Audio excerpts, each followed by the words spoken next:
아니, 어머니, 이제 와서 소송을 걸겠다고 하시는 거예요? 어머니 진짜 손주들 생각은 안 하세요? 앞으로도 계속 나갈 돈이 천지인데 코 묻은 돈까지 뺏어 가실 거예요? 어머님은 양심도 없으시네요. 저 그 돈 못 드리니까 소송을 걸든 뭐 고소를 하든 알아서 하세요. 그래, 잘 알겠다. 난 너 그렇게 나올 줄은 이미 알고 있었다. 어디 두고 보자. 누가 이기는지. 인생라디오 사연 시청 전에 구독, 좋아요, 알람 설정 먼저 부탁드리며 인생라디오 사연 바로 시작하겠습니다. 안녕하세요. 저는 67세 서영순이라는 할줌마입니다. 오늘은 너무나 기막혔던 제 인생 이야기를 한번 풀어보려고 합니다. 끝까지 들어주시고 따뜻한 위로든 따끔한 조언이든 부탁을 드립니다. 태어날 때부터 몸이 약했던 저는 결혼 후 임신도 쉽지가 않았습니다. 그러다 5년 만에 어렵게 임신을 하게 되었는데 7개월에 들어섰을 때 이유도 모른 채 유산이 되었죠. 그때 그 좌절감은 이루 말할 수 없이 컸어요. 힘들게 찾아와 준 아이가 또 이렇게 허무하게 빛도 보지 못한 채 떠나버리고 나니 모든 의욕이 다 사라지더라고요. 그리고 그 이후로도 기적적으로 2번이나 임신을 더했지만 그때도 역시나 모두 유산이 되었어요. 한 번도 아니고 2번, 3번까지 이 좌절이 계속되니 이때는 진짜로 아이를 포기하자 생각했습니다. 그렇게 아이가 없는 대신에 강아지라도 키워보자 싶어 강아지 2마리를 한꺼번에 분양을 받아 키우며 아이에 대한 간절함과 아쉬움을 달래며 지내고 있었습니다. 근데 그 간절함이 통했던 건지 정말로 생각지도 못하게 또 한 번의 생명이 우리에게 찾아왔어요. 그렇게 기적적으로 찾아온 아이는 다행히도 뱃속에서 잘 버텨주었고 드디어 그렇게 바라던 아이를 제 품에 안을 수가 있었죠. 꼬물거리는 그 아기를 제 품에 안았을 때 저는 지금도 잊을 수가 없어요. 그 기적 같은 상황을요. 그리고 저희 남편도 너무나 기뻐했죠. 여보, 진짜 고생 많았어. 정말 고생 많았다. 우리 여보, 너무 예쁘다. 우리 아들도 너무 예쁘고. 눈, 코, 입이 다 우리 여보 닮았네? 다행이야. 우리 여보 닮아서 눈도 예쁘고, 코도 예쁘고, 입도 예쁘잖아. 고마워, 여보. 진짜 고마워. 남편은 저와 아이를 보자마자 감격에 눈물까지 흘렸고 연신 저한테 고맙다며 저를 꼭 안아주었어요. 그렇게 귀하게 낳은 제 아들이 우리에게는 기적이나 마찬가지였고 아들을 낳은 이후에 우리에게는 또 다른 생명이 찾아와 둘째 딸까지 낳을 수 있었습니다. 정말 행복했어요. 아이들을 보면서 사는 우리 부부의 즐거움은 너무나 컸죠. 특히나 우리 아들은 사춘기를 지나고 고등학생이 되었을 때도 꼭 저랑 같이 외출을 하면 손을 잡아주곤 했어요. 보통 아들들은 무뚝뚝하고 밖에서 엄마랑 같이 다니는 걸 창피해하는 애들이 많은데 우리 아들은 정말 달랐고 특별했죠. 그래서 한 번은 우리 아들의 생각이 너무 궁금해서 아들이 고등학생일 때 한 번 물어본 적이 있었습니다. 아들, 너는 엄마랑 이렇게 손잡고 팔짱 끼고 다니는 거 안 창피해? 내 주변 엄마들은 아들들이 자기랑 같이 밖에 나가는 것도 귀찮아하고 싫어한다면서 막 엄마 보고 부럽다고 그러더라. 우리 아들은 한 번도 그래 보질 않아서 나는 이게 당연한 건 줄 알았는데 주변 엄마들이 그렇게 나를 부러워하더라고. 자기네 애들은 자기를 창피해한다나 뭐라나. 그래서 같이 나가도 꼭 멀찌감치 떨어져서 다니는 애들도 있대. 아들은 엄마가 안 창피해? 이렇게 다 커서 손잡고 다니는 거 좋아? 당연하지. 그런 말이 어디 있어? 나는 엄마랑 데이트하는 게 제일 재밌는데? 나는 엄마가 할머니가 돼도 평생 같이 손잡고 다닐 거예요. 그러니까 엄마가 나 창피해 하지나 마요. 아휴, 우리 아들을 내가 왜 창피해? 이렇게 든든하고 멋진 아들인데. 그런 아들이 어느덧 커서 며느리가 될 아이를 데리고 왔더라고요. 며느리는 직장도 반듯하고 성격도 털털하니 괜찮은 아이였어요. 그리고 저희는 그 둘의 결혼 선물로 서울에 20평대의 집을 해줬습니다. 그리고 아들이 결혼하고 나서도 저희는 자주 왕래를 하며 지냈고 그때마다 며느리와도 아무 문제가 없었죠.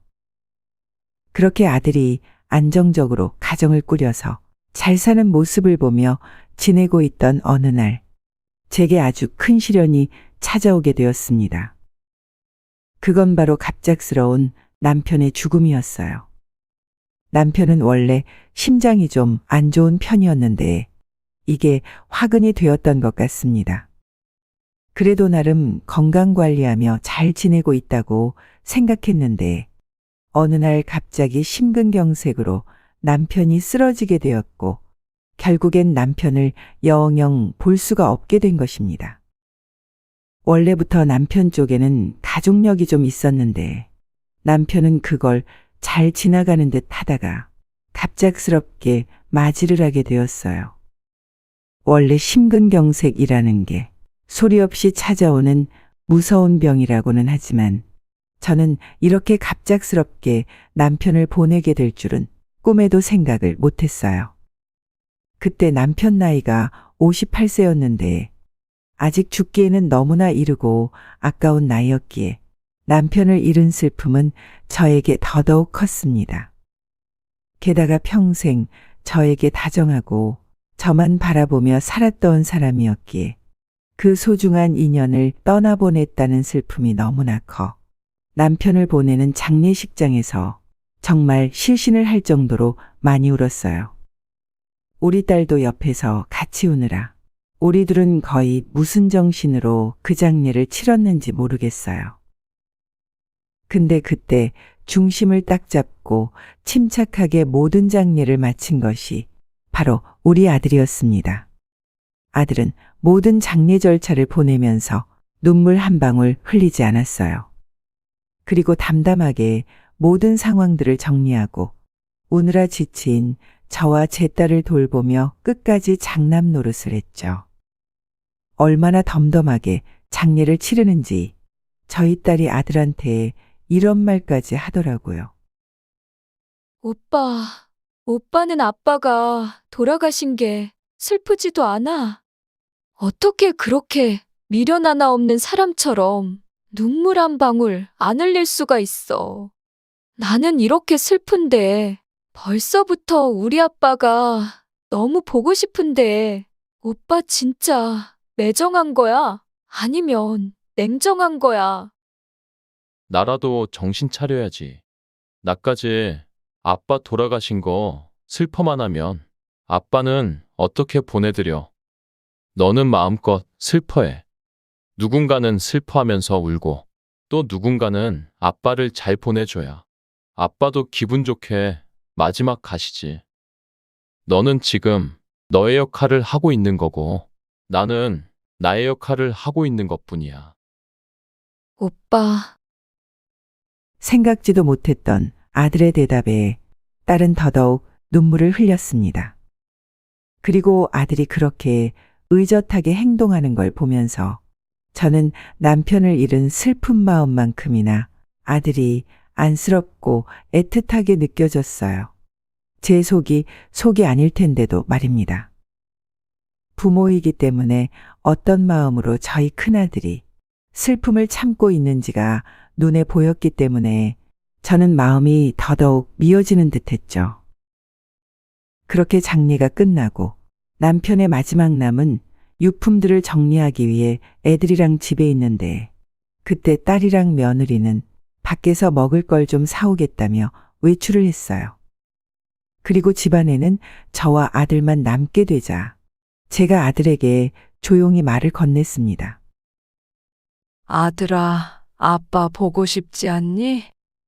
우리 아들 지금 누구보다도 마음 힘든 거 엄마가 잘하는데 엄마 이제 아빠 잘 보내주고 마음도 정리됐으니까 이제 우리 아들이 엄마한테 기대 볼까? 우리 아들 아빠 장례 내내 실컷 슬퍼하지도 못했잖아.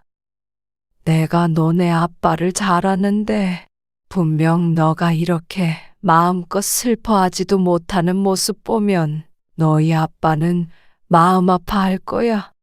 그러니까 이리 와라 아들. 엄마한테 와.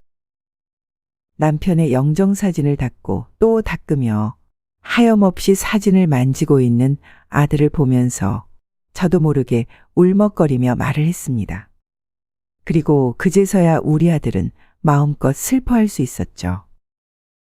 엄마, 나 아빠가 너무 보고 싶어. 아빠가 너무 그리워. 왜 그렇게 갑자기 떠나신 거래? 왜? 너무 보고 싶다. 진짜 나 아직 아빠한테 효도도 다 못했는데 아빠가 좋아하는 낚싯대도 사다 놓고는 바쁘다면서 주지도 못했어. 나 같은 불효자가 어디 있어? 엄마, 나 아빠가 너무 보고 싶어. 나 이제 어떻게 살아? 아빠 보고 싶어서 어떻게 사냐고. 아들은 정말 어떻게 참고 있었던 건지 그 자리에서 수도꼭지를 튼 것 마냥 눈물을 펑펑 흘려가면서 소리를 질렀습니다. 그 마음에 얼마나 한이 맺혔으면 흐느끼는 정도가 아니라 거의 오열을 하며 울더라고요. 그 속이 얼마나 문드러졌을까 싶은 마음에 저 역시도 아들을 품에 안고는 한참을 울었습니다. 아들은 장례 동안에는 어떻게든 장례를 치르고 저와 딸을 돌봐야 했기에 눈물 한 방울 흘리지 않고 중심을 잘 지키다가 모든 것이 다 끝나니 이렇게 한순간에 무너져 버리고 말았죠. 하지만 우리 아들은 그만큼 또 강하기도 했기에 그날 그렇게 제 품에 안겨 5살 먹은 아이처럼 펑펑 운 이후로는 다시 의젓한 제 첫째로 저의 아들로 돌아왔습니다. 그리고 그 이후부터는 자기가 아빠 몫을 대신해야 한다며 가장 노릇을 했습니다. 아들은 수시로 저한테 전화를 해서 제 안부를 물었고 주말에는 거의 저와 함께 시간을 보내기 위해 며느리와 같이 찾아오기도 했고요. 그 뒤로 아들은 일부러 손주들이랑도 저와 많은 시간을 보내게 해주면서 제가 외롭지 않게 신경을 많이 써주었답니다. 그렇게 또 몇 년의 시간이 흘렀어요. 다행히 저는 남편 없는 삶에 잘 적응을 했고 우리 모두가 다 남편 없이 잘 지내고 있었죠. 근데 그러다 생각지도 못하게 이번엔 저한테 다른 시련이 찾아왔어요. 그건 바로 저의 건강 문제였는데요.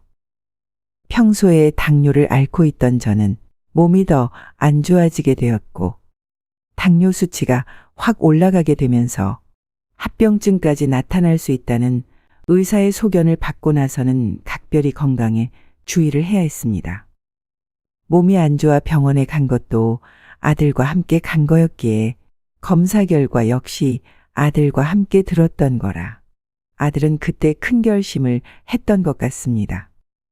왜냐하면 며칠 뒤에 생각지도 못했던 제안을 제게 해왔거든요. 그건 바로 놀랍게도 같이 살자는 거였어요.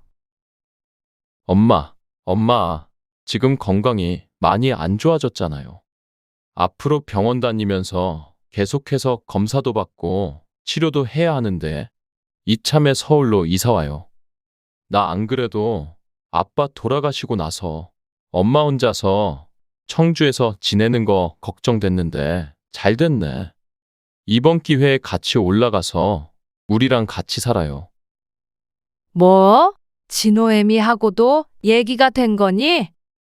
얘 시어머니랑 같이 살고 싶어 하는 며느리 몇 없어. 그게 얼마나 힘든 일인데 서로한테 다 힘든 이야기야. 그리고 아픈 시어머니를 반기는 며느리는 더 없어. 엄마는 그냥 여기에서 혼자 살게. 혼자 지내도 충분해. 그리고 서울 갈 때마다 너희 동생도 나오는데 뭘 그러니? 그렇다고 걔가 지금 엄마랑 같이 사는 것도 아니잖아요. 자기 일하느라 바쁜 애인데. 그러니까 엄마는 나랑 같이 살아요. 와이프한테도 다 이야기했어. 그 사람도 그렇게 하자고 얘기 다 마쳤으니까 엄마는 그냥 몸만 오면 돼요. 이 집도 그냥 다 팔고 집으로 가요. 나랑 같이 지내요. 저는 아들의 말에 깊이 고민이 되었습니다. 그래서 생각을 해보겠다고 하고서 며칠을 고민을 하며 지냈죠. 한참 고민을 하고 있는데 이번에는 며느리한테서 전화가 왔더라고요. 그리고 며느리의 말에 저는 결정을 내릴 수 있었습니다. 어머님, 남편한테 얘기 다 들었어요. 왜 고민하세요? 저 불편할 거 하나도 없어요. 남편이 어머님 걱정을 많이 해요. 어머님 건강 챙겨드려야 하는데 저희 집으로 들어오는 거 망설이셔서 어떻게 해야 할지 모르겠다고요. 남편이 아버님 그렇게 돌아가시고 나서 얼마나 슬퍼했는지 어머님도 아시잖아요. 이번에는 아무것도 못한 채로 어머님 돌아가시게 할 수 없다면서 결심을 아주 크게 했어요. 그러니까 꼭 오세요, 어머님. 방 꾸며놓고 제가 기다릴게요. 저는 며느리의 이 전화를 통해서 고맙게도 며느리가 나를 많이 생각해 주는구나 싶어 이 기회에 그 집으로 들어가 우리 손주들이랑 시간도 많이 보내고 또 아들 부부 둘 다 밖에서 일하는데 아침이라도 내가 잘 차려주자 싶은 마음에 그 집으로 들어가게 됐습니다. 당연히 제가 살고 있던 집은 처분을 했어요. 묵혀둔다고 해서 더 값이 오를 집도 아니었기에 바로 팔아버리고는 아들 집으로 들어갔죠. 그리고 제가 가지고 있던 돈은 아들네 부부에게 미안하기도 하고 또 조금이라도 제가 보탬이 되고 싶은 마음에 집값으로 받은 4억을 아들네 부부에게 주기로 했습니다. 그리고 그 4억을 보태 위치도 더 좋고 제 방까지 따로 쓸 수 있는 집을 구해 이사를 갔죠. 그렇지만 집을 구하는 데 보태서 제 돈을 썼을지언정 저는 4억이라는 큰 돈을 아들네에게 그냥 주지는 않았습니다. 물론 저희 아들을 못 믿어서 그런 건 아니지만 사실 사람 일은 앞으로 모르는 거고 또 제가 느끼기에 평소 며느리는 보통 내기가 아니었기에 술을 쓴다 생각할지라도 꼭 효도계약서는 받아놔야겠더라고요. 그래서 저는 효도계약서를 쓰는 조건하에 애들에게 돈을 주었죠. 여기에서 효도계약서가 뭔지 궁금하신 분들이 있으실 텐데요. 제 사연을 듣는 분들 중에서도 자녀가 있고 또 그 자녀들에게 살아생전 큰 돈을 주거나 재산을 물려줘야 할 일이 생기면 꼭 이 효도계약서를 써놓으시라고 말씀드리고 싶어요. 이 효도계약서란 쉽게 말해 부모가 자녀에게 재산을 증여하는 조건으로 자녀는 그 부모에게 효도를 할 것을 합법적으로 요구하는 법조항으로 명시되어 있는 계약서입니다. 만약에 이 계약서를 썼음에도 불구하고 자녀가 그 효도를 다하지 않을 때는 부모가 증여계약을 해제해서 다시 재산을 돌려받을 수 있도록 하는 거예요.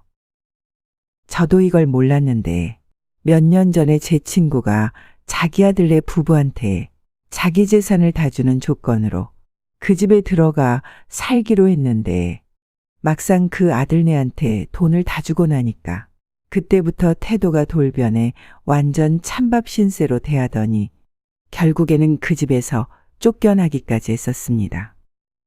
그 이후로 제 친구들 사이에서는 무조건 자식들한테 재산 물려주거나 큰돈 줄 때는 효도 계약서를 써야 한다며 막 이슈가 되었기에 저도 그걸 잘 기억하고 있었죠. 그래서 아들네에게 돈을 주는 조건으로 효도 계약서를 쓴 거였어요. 근데 그때 제가 효도 계약서 이야기를 꺼내면서 새 아파트에 들어갈 돈으로 제 4억을 보태겠다고 하니까 처음에 우리 아들은 됐다고 거부를 하더라고요. 얘들아, 내가 생각을 해봤는데 지금 너네 집에 방이 없잖니?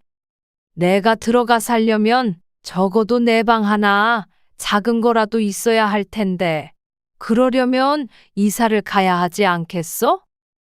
그리고 어차피 이사하는 거 애들 학원도 좀 편한 데로 가면 더 좋겠고 말이야. 대신에 공짜로 주는 거 아니야. 너네 효도 계약서라고 들어봤니? 그거 쓰는 조건으로 줄 거다. 어때? 동의하지? 효도 계약서? 엄마, 자식이랑 부모 사이 간에 그런 계약서 쓰는 것 자체가 나는 너무 웃기다. 그런 거 안 써도 내가 충분히 우리 엄마한테 효도할 거니까 걱정하지 마세요. 그리고 그 돈을 왜 우리한테 줘요? 그냥 그 돈 엄마가 가지고 있다가 필요할 때 써요. 우리는 괜찮아요. 우리 둘 다 돈벌이가 안 되는 것도 아니고 지금까지 모아놓은 돈 있어서 그걸로 이사하면 돼요. 이 집도 팔면 어느 정도 돈은 나올 거고 하니까 엄마는 신경 쓰지 말아요. 아들은 아예 그 돈을 저보고 가지고 있으라며 이야기를 했어요. 근데 역시나 며느리는 아니더라고요. 여보. 그래도 어머님이 보태주신다고 하는데 그걸 굳이 우리가 거부할 이유가 있을까? 어머님, 안 그래요? 물론 그 돈 저희 안 주셔도 상관이 없지만 그래도 어머님도 저희 집에 그냥 맨몸으로 오기 미안하시니까 주려고 하시는 거잖아요. 차라리 그 돈 받고 어머님은 저희 눈치 보지 마시고 어머님 집은 충분히 생각해서 편하게 집에서 지내세요. 저희는 그 돈 받고서 어머니께 효도 열심히 하겠습니다. 효도 계약서도 얼마든지 쓸게요. 며느리는 저에게 효도 계약서까지 다 쓰겠다며 적극적으로 나섰고 저도 며느리의 말대로 공짜로 이 집에 와서 사는 것보다 돈 주고 들어와 사는 게 훨씬 마음이 편했기에 바로 진행을 했습니다. 효도 계약서 내용은 이거였어요. 첫째, 아들 박도진, 며느리 이미경은 나 김명희가 죽을 때까지 한 집에서 모셔야 한다. 둘째, 아들 박도진, 며느리 이미경은 내 재산 4억으로 도박이나 주식 투자 혹은 유흥 생활을 금지한다. 셋째, 아들 박도진, 며느리 이미경은 내가 아프더라도 끝까지 나를 모시며 봉양한다. 위조건들을 위반할 시 김순희의 재산 3억은 곧바로 현금으로 반환한다. 이게 바로 계약서에 적힌 내용이었습니다. 우리는 지장까지 찍고 실제로 공증까지 다 받아놓고는 한 집 살림을 시작했어요. 결혼을 하고 나서 한 몇 개월까지는 좋았습니다. 아무런 문제가 없었어요. 집도 좋은 곳으로 잘 이사를 갔기 때문에 아무 문제 없이 잘 지낼 일만 남았죠. 하지만 얼마 못 가 우리는 부딪히기 시작했고 제가 부딪힌 사람은 바로 며느리였습니다. 우리 아들은 저와 부딪힐 일이 없었어요. 처음에는 그냥 잘 지내는 듯 했어요. 근데 시간이 점점 지나면 지날수록 며느리의 실제 모습들이 나오더라고요. 그건 바로 며느리의 해도 해도 너무한 게으름이었습니다. 며느리는 진짜 게을러도 그렇게 게으를 수가 없었어요. 일단 초반에는 제가 있으니까 좀 청소도 하고 밥도 하면서 여러 가지 노력들을 했던 것 같은데 사람 습관이 평소 살던 게 그렇게 어디 한순간에 바뀌는 게 쉽나요? 한두 달이 지나고 나니까 서서히 본 모습이 나타나는데 진짜 혀가 내둘러질 정도였습니다. 일단 기본적으로 이 며느리는 씻지를 않았어요. 물론 출근은 해야 하니까 머리는 감는 것 같은데 양치질도 안 하고 세수도 안 하고 화장도 안 지운 채로 그냥 거의 일주일 내내 화장한 거에 다 덧칠해서 다니는 지경이었죠. 근데 그거야 뭐 본인이 혼자서 불편한 거니까 그것까지는 제가 터치하진 않았습니다. 문제는 집안일은 하나도 하지 않는다는 거였어요. 설거지부터 시작해서 빨래고 뭐고 며느리 손에 거치는 건 단 하나도 없었고 오로지 제 아들이 혼자서 이 모든 걸 다 하고 있었더라고요. 심지어 며느리는 애들 밥도 안 차려줬기 때문에 역시나 그것도 제 아들이 다 해줬는데 그동안 며느리는 뭐 하고 있었는지 아세요? 소파 아니면 침대에 들어누워서는 하루 온종일 일어나지를 않았어요. 거기에 또 군것질까지 좋아하느라고 소파나 침대 위에서 과자 먹고 아이스크림까지 먹는데 그걸 죄다 흘리면서도 치우는 법이 없더라고요. 한 번은 제가 이건 정말 아니다 싶어서 며느리에게 말했어요. 아가. 너는 어쩜 집안일은 하나도 안 하니? 너네 둘 다 맞벌이면 집안일도 같이 해야 하는 거 아니야? 내가 진짜 시집살이 시키고 싶지 않아서 혹여나 네가 불편해할까 봐 말을 좀 아껴보려고 했는데 이건 정말 아닌 것 같다. 얼른 좀 씻고 나와서 저녁 차리는 거라도 돕고 거실이랑 방들 청소기라도 좀 돌려라. 저는 처음으로 이렇게 며느리에게 말을 했습니다. 근데 그 뒤에 돌아오는 말이 뭐였는지 아세요? 아마 다들 들으시면 깜짝 놀라실 거예요. 어머님, 저 이러고 40년을 가까이 살았는데 어떻게 그걸 한순간에 고쳐요. 그리고 살림은 저보다 남편이 더 잘해요. 그래서 그냥 맡기는 거니까 간섭하지 마세요. 뭐라고? 너 꼴을 좀 봐라. 지금도 하도 안 씻어서 냄새가 여기까지 난다. 그리고 애들이 집에 들어오면 엄마가 밥도 좀 차려주고 아니면 설거지라도 해주면서 애들 신경도 써주고 해야지. 그렇게 무심하게 누워만 있는 사람이 어디 있어? 어머님, 제가 알아서 할게요. 저희 부부는 지금까지 제가 이렇게 살아도 아무 문제 없이 잘 살았고, 우리 애들도 제가 여기 누워 있으면 그냥 그러려니 해요.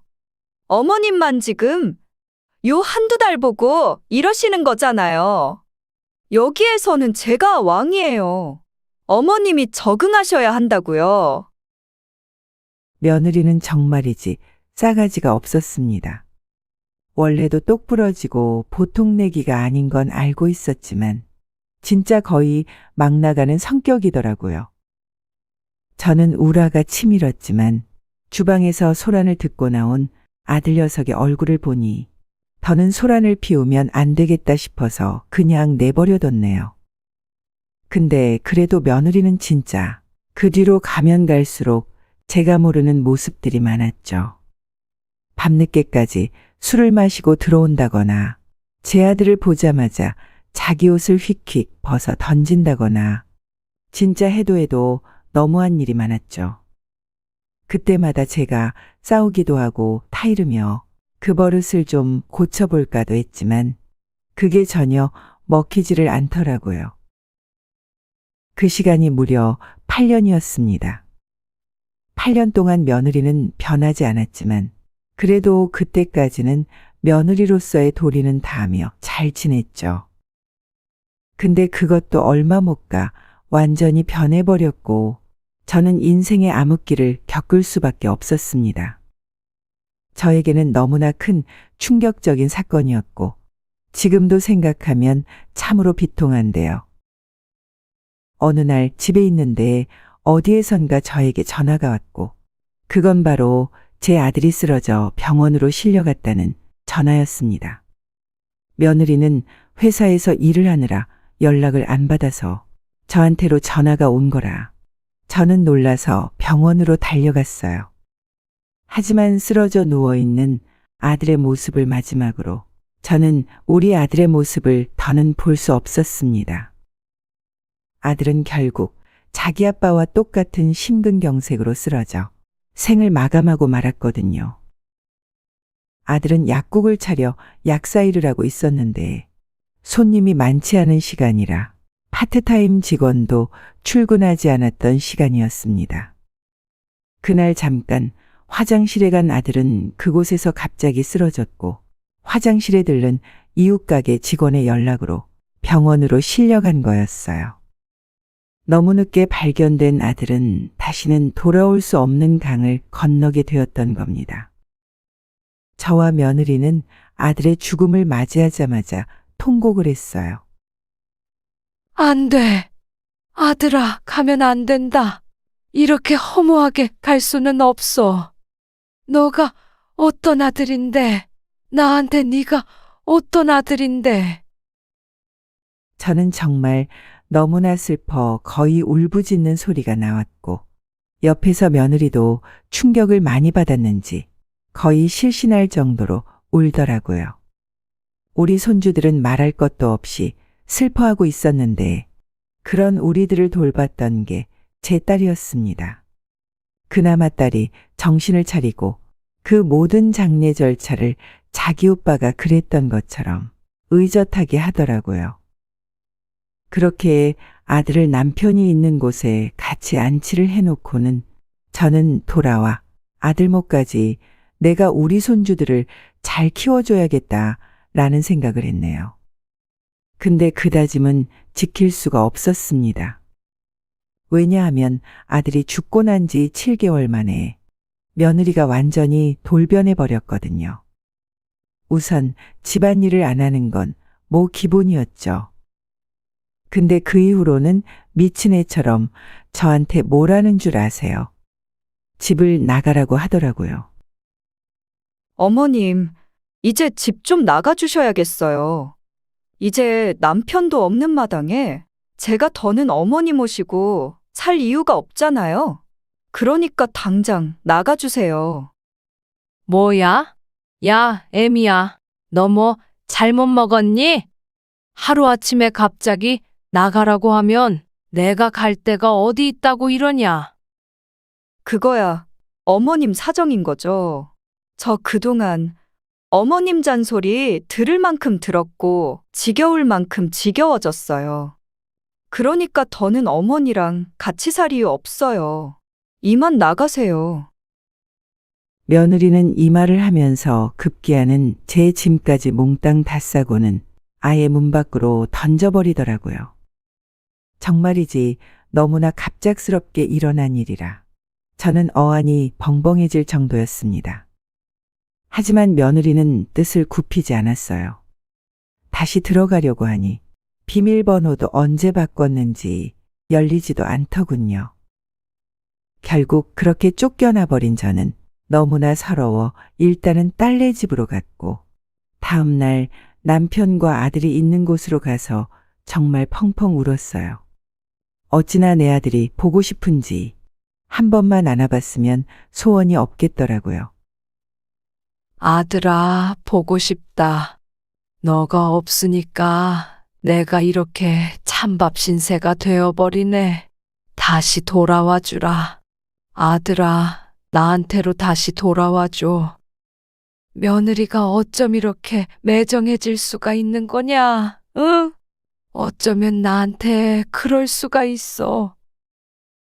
저는 슬픈 마음에 한참을 그 앞에 앉아 울고 있었습니다. 근데 그러다 갑자기 번뜩하고 스치는 게 하나 있었어요. 네, 바로 여러분이 생각하시는 그거 맞아요. 효도계약서였죠. 그간 8년을 같이 살면서 그 효도계약서를 꺼낼 일이 없었기에 저는 까마득히 잊고 있었어요. 근데 그게 그 순간 정말 머릿속을 확 스치듯 생각이 나더라고요.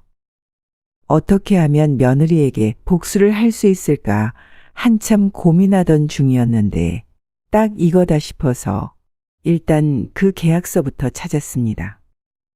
나중에 며느리네 집으로 다시 찾아가 제 짐을 완전히 다 빼왔었는데 그때 제 통장 뭉치를 같이 꺼냈었거든요. 그런데 다행히도 그 계약서가 여기에 딱 있는 게 아니겠어요. 정말 천만다행이다 생각을 하며 바로 이걸 가지고 변호사 사무실로 갔죠. 변호사는 제 계약서를 보더니 좀 어려울 수는 있지만 승산이 있다면서 그래도 공증을 받아놓은 계약서니 해보자고 하기에 바로 소송에 들어갔죠. 그래서 바로 그때부터 소송에 들어갔습니다. 그리고 소송에 들어가면서 며느리에게 가서 먼저 제 돈을 내놓으라고 이야기를 했습니다. 하지만 역시나 며느리는 뻔뻔하게 나오더라고요. 아니, 어머니, 지금 그게 몇 년 전 건데, 이제 와서 꺼내가지고는 소송을 걸겠다고 하시는 거예요? 그리고 손주들 생각도 하셔야죠. 저한테서 그 돈 다 빼가시면 얘네들 어떻게 되라고요? 애들 대학교도 보내야 하고, 앞으로도 계속 축축 나갈 돈이 천지인데, 코 묻은 돈 뺏어가실 거예요? 그리고 참, 어머님 양심도 없으시네요. 그동안 저희 집에서 먹고 자고 한 게 있는데, 어머님 양심도 정도껏 없으셔야 할 것 아니에요.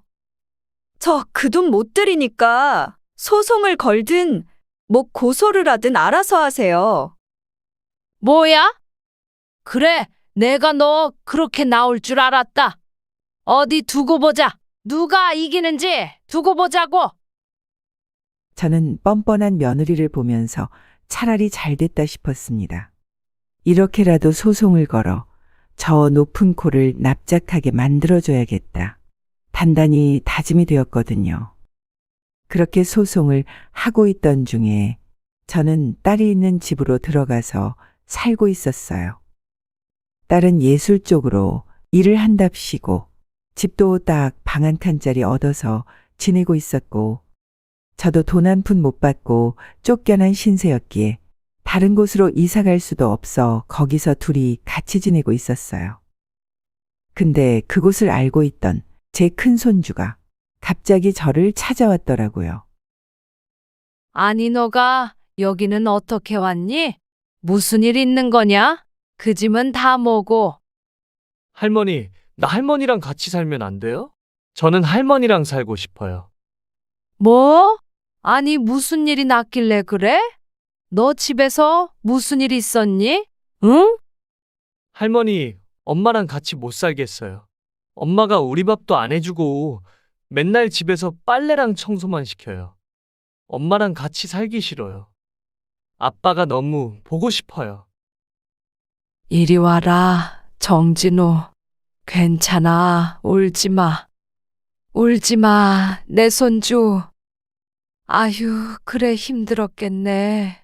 우리 손주 너무 힘들었겠어. 저는 괘씸한 며느리의 행동에 화가 나서 바로 그날 며느리에게 전화를 했습니다. 야, 너 대체 무슨 짓을 했길래 내 손주가 나랑 같이 살고 싶다고 오니? 너 애들한테 또 무슨 짓 했어? 무슨 짓 했냐고?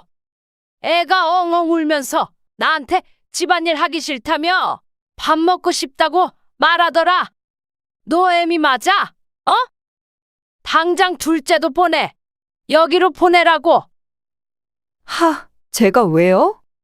하여간 걔는 지 아빠 빼다 박아서 할머니밖에 모르지. 둘째는 제가 좋답니다. 나랑 같이 살겠대요. 그러니까 그냥 내버려 두세요. 그렇게 전화를 뚝 끊어버린 며느리는 그 뒤로는 제 전화를 받지도 않더군요. 그리고 실제로 첫째 손주한테 물어보니 둘째는 같이 가자고 해도 그래도 지 엄마랑 같이 살겠다고 했다고 하길래 억지로 데리고 올 수도 없어 그냥 둘 수밖에 없었어요. 그 뒤로 첫째 손주는 저와 같이 지냈고 효도계약서 소송은 계속해서 이어져 갔습니다. 그리고 결국에 시간은 좀 걸렸지만 끝끝내 2억을 배상하라는 결과가 나왔어요. 판결을 다 받은 며느리는 그때도 태도가 아주 엉망이었습니다. 재판을 다 끝내고 나오는데 이러더군요. 정말 재수없어. 이 더러운 집구석. 내가 진짜 더럽고 치사해서 그 돈 준다. 그깟 돈 얼마나 한다고? 에이 퇴. 급기야 며느리는 제 앞에서 바닥에 침까지 뱉으며 갔고 2억 원은 그대로 돌려주더라고요. 화가 났지만 더 싸움을 일으키고 싶지 않아 무시하고 저도 돌아서 와버렸어요. 며느리는 당시 큰 손주도 보고는 야, 너는 나 버리고 네가 알아서 나갔지? 이제 앞으로 네 대학 등록금은 네 할머니한테 달라고 해. 너는 이제 내 아들 아니잖아. 하고 가버리더라고요. 그렇게 가버린 며느리를 우리도 다 무시를 해버렸습니다. 근데 그 매정하고 나쁜 며느리는 역시 하늘이 보복을 하는 듯 하더라고요. 그 뒤로 3년 뒤에 며느리에게 큰일이 하나 터지게 되었습니다. 당시 제가 쫓겨난 이유를 나중에 큰 손주가 말해줘서 알았는데 그때 당시에 며느리에게는 만나는 남자가 있었다고 하더군요. 그래서 그 남자랑 같이 지내고 싶어서 저를 쫓아낸 거였고 그 뒤로 그 남자랑 놀아나느라 애들한테 집안일이고 뭐고 다 시켰던 거였어요. 그걸 제가 너무 충격받을까봐 제 손주가 나중에 말을 해주더라고요. 근데 그때 만나던 남자를 2년이나 넘게 만나고 있던 중에 회사에서 등산을 갔고 거기서 단풍을 보면서 사진을 찍다가 발을 헛디뎌 낙상사고를 당하고 만 거죠. 며느리는 결국 크게 다쳐서 뇌수술을 크게 하고 그 뒤로는 몸도 제대로 가눌 수가 없는 엉망진창의 상태가 되어버리고 말았어요. 그래서 결국에는 그때 만났던 남자가 며느리를 버렸다고 하더라고요. 이걸 어떻게 알았냐면 이 모든 사실은 전부 다 둘째 손주가 이야기해 주었습니다. 왜냐하면 자신이 엉망이 되고 나서부터는 남자에게까지 버림을 받으니 완전히 미쳐버린 것 같더군요. 그래서 같이 사는 둘째 손주한테 짜증내며 성질내고 술이나 가지고 오라고 소리만 지르면서 못살게 굴었던 것 같아요. 그래서 둘째 손주도 자기 엄마랑 같이 못 살겠다며 엉엉 울면서 저를 찾아왔어요. 할머니, 나 엄마랑 같이 못 살아요. 엄마가 너무 변해버렸어요. 맨날 소리만 지르고 엄마 술 마시면 안 되는데 맨날 술 가지고 오라고 나한테 화만 내요. 외할머니도 힘들어서 나 하나도 안 도와주고 맨날 안방에만 있어요. 나도 할머니랑 같이 살래요. 나 이제 엄마랑 같이 못 살겠어요. 작은 손주까지 이렇게 울면서 저를 찾아오는 걸 보니 저는 억장이 무너지는 것 같았습니다. 얼마나 애를 괴롭혔으면 애가 완전 반쪽이 돼서 저한테 돌아왔더라고요. 외할머니라는 사람은 애가 이 지경이 될 때까지 밥도 안 해먹이고 자기 딸만 쳐다보면서 한숨만 푹푹 쉬며 시간을 보내는 듯 했고요. 기가 막힌 상황에 저는 둘째 손주까지 받아줄 수밖에 없었습니다. 나중에 제가 둘째 손주 짐을 챙기러 그 집에 갔는데 며느리가 어눌한 목소리와 어눌한 행동으로 저를 보자마자 이러더라고요. 당신이 여기 왜 와? 왜 오냐고? 나한테서 돈 다 뺏어가고 내 자식들까지 다 뺏어갔으면서 여길 어떻게 찾아와? 내 손주 지키러 왔다. 당장 여기에서 내 손주 짐 다 빼갈 거니까 그렇게 알아. 뭐야? 이게 어디서 또 도둑질이야? 절대 안 돼. 절대 못 가. 급기야 며느리는 제 팔을 잡고는 어떻게 해보고 싶은데 제 몸이 안 따라줘서 힘든지 하염없이 흔들고만 있었습니다. 그걸 제 큰손주가 보더니 맞고는 이렇게 말을 했어요. 엄마, 제발 그만해요. 할머니한테 왜 그래? 할머니가 무슨 잘못을 했다고 그래요? 우리 이제 엄마랑 안 살아요. 더는 못 살아. 그러니까 할머니한테 그러지 마요. 닥쳐! 너도 똑같아! 나쁜 것들, 나쁜 것들아! 나를 어떻게 버릴 수가 있어? 너희가 어떻게 나를 버릴 수가 있냐고? 내가 누군데? 내가 니네 엄만데. 며느리는 첫째가 제 편을 드니까 그제서야 바닥에 주저앉아 대성통곡을 했습니다. 근데 그 모습을 보면서 한마디 해줘야겠더라고요. 그래서 처음이자 마지막으로 시어머니로서 말했죠. 예, 미경아, 너 지난 날을 돌아봐라. 너가 어떻게 했는지, 너가 내 아들과 자식들한테 그리고 시모에게 어떻게 했는지 돌아봐.